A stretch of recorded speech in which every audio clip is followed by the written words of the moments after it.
La recolección y almacenamiento de las células provenientes del cordón umbilical. Tenemos un experto en casa.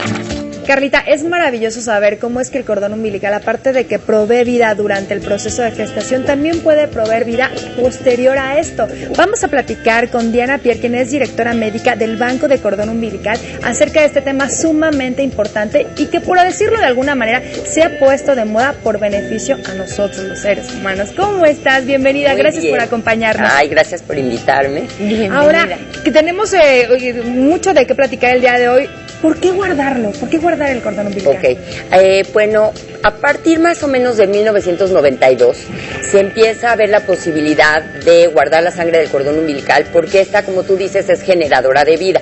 Dentro de la sangre del cordón umbilical hay unas células llamadas células madre. Estas células son células no diferenciadas, capaz de convertirse prácticamente en cualquier célula del cuerpo. Entonces tienen la capacidad de crecer, de renovarse a sí mismas y de producir los diferentes componentes. Al principio se pensaba que solamente eran componentes de la sangre, glóbulos rojos, glóbulos blancos, plaquetas, pero con el tiempo se llegó a entender que estas células tenían la capacidad de producir prácticamente cualquiera de las células del cuerpo humano. Entonces, al guardarlas, estamos guardando prácticamente una esperanza de vida para los bebés, para utilizarse más adelante en el futuro en el tratamiento de algunas enfermedades. A ver, ¿cómo es el proceso de guardarla? Digo, yo lo acabo de vivir justamente, ahorita platicábamos eso, pero sí, me acuerdo cuando lo viví que no entendía, a ver, pero ¿cómo funciona? ¿Qué tengo que hacer? ¿Por qué no nos platicas un poquito cómo es este proceso de guardar las células? Es muy fácil. Primero que todo, lo primero que hay que hacer es, puedes o donar las células o contratar el servicio. Nosotros somos un banco mexicano, 100% orgullosamente mexicano. Ajá. Nos llamamos BCU, Banco de Cordón Umbilical. Entonces, lo ideal es, una vez ya bien establecido el embarazo, lo que tienes que hacer es contactarnos o contactar a donde vayas a guardar y nosotros te vamos a proporcionar un estuche. Vamos a hablar con tu médico para capacitarlo en la toma de la muestra y te vamos a pedir que lleves este estuche a la hora del parto.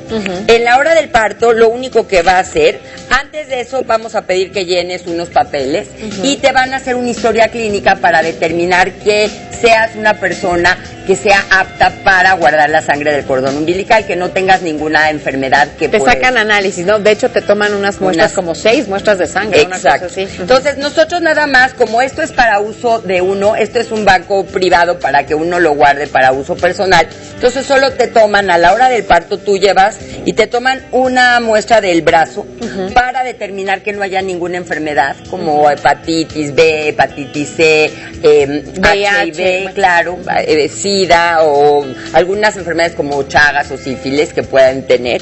Y ya al momento del parto, llevas a cabo el parto en la forma que vaya a ser. Puede ser un parto vaginal, puede ser una cesárea, no hay problema. Una vez que ya nació el bebé, se corta el cordón y viene esta bolsita. Esta bolsita viene ya estéril y viene con un anticoagulante. Entonces, lo que va a hacer el ginecólogo, que es normalmente el que lo hace, es va a cortar el cordón, va a mandar al bebé con su pediatra y va a introducir esta aguja en la vena del cordón umbilical y va a obtener la mayor cantidad posible de sangre que viene de la placenta hacia el cordón. El chiste es llenar la bolsita por lo menos a la mitad. Si hay más, mejor, porque a mayor cantidad de sangre tenemos mayor cantidad de células madre. Entonces, una vez que ya está, lo único que va a hacer es llenar una hoja de parto, se va a colocar la etiqueta con el nombre de la mamá, del bebé, hora de nacimiento, fecha, día, todo esto. Se va a colocar aquí y lo único que vamos a hacer es que se va a poner en esta bolsita para transportarse. Eso es lo único que se va a hacer. No tiene que tener refrigeración y se tiene que llevar en las primeras, o sea, se tiene que transportar en las primeras horas después del parto. Todo el chiste es que llegue en las primeras 48 horas después del parto. Ahorita también tenemos esto es para obtener las células madre del cordón umbilical, que se llaman células madre hematopoyéticas.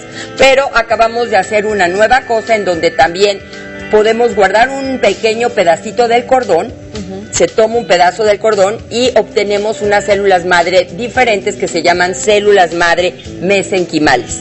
Estas células madre mesenquimales tienen otros linajes celulares, se forman otros tejidos y también se tienen que guardar. Entonces tú, terminado el proceso, guardas todo, lo meten aquí y se manda a nuestras instalaciones. No tiene que refrigerarse, se manda tal cual así. Y lo único que tiene que hacer es procesada en las primeras 48 horas después del parto. Okay. Diana, ¿qué pasa? Esto se va directamente al banco que ustedes dicen que me imagino que están aquí en la Ciudad de México. ¿Qué pasa? ¿De qué manera nos va a beneficiar o cómo puede ayudarnos? Son muchas incógnitas que de pronto tenemos. Claro, no, para eso estoy aquí. Prácticamente lo que primero hace es que llega la sangre del cordón umbilical al laboratorio. Ahí se obtienen únicamente estas células madre. Y estas células madre se obtienen, se les pone un protector celular y se baja la temperatura poco a poquito hasta llegar a menos 80 grados centígrados. Después se hacen todas las pruebas de la sangre materna, se hacen pruebas para determinar que no haya bacterias o alguna cosa que pueda contaminar la muestra y por último se baja la temperatura a menos 196 grados centígrados y se guardan en unos tanques de nitrógeno líquido de tal forma que estas células están vivas pero inanimadas. No envejecen, no son sometidas a radiación, a contaminación, enfermedades y están ahí listas para utilizarse en el futuro. A ver, yo había escuchado también que no se pueden llegar a utilizar tal vez con adultos por el peso de la persona, que va mucho en función del peso de la persona, por la cantidad de células que se obtienen. Ok, eso era verdad hasta hace pocos años. Okay. Normalmente la mayor utilización de estas células se daban en enfermedades malignas, principalmente leucemias, leucemias que tienen mal pronóstico, y anemias también. Linfomas y enfermedades genéticas. Ahí podemos encontrar anemias o enfermedades como el síndrome del niño de la burbuja, este niño que nace sin sistema inmunológico y que no puede sobrevivir una gripa. Entonces, esto es lo que se hacía y normalmente se utilizaba en niños. Pero hace algunos años, investigadores norteamericanos y también investigadores en Europa encontraron la posibilidad de también utilizarlo en adultos. ¿Cómo?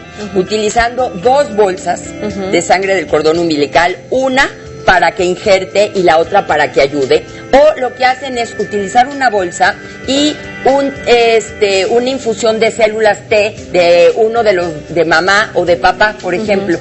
Entonces, de esa forma también puedes cubrir y puedes hacer una mayor cantidad de trasplantes, no solo en niños, sino también en edad. ¿Para qué? Diana, la verdad es que ojalá pudiéramos repetir esto, o sea, que pudieras acompañarnos otra vez, porque creo que nos quedaron todavía muchísimas dudas, hay mucho que platicar, pero ya se nos acabó el tiempo.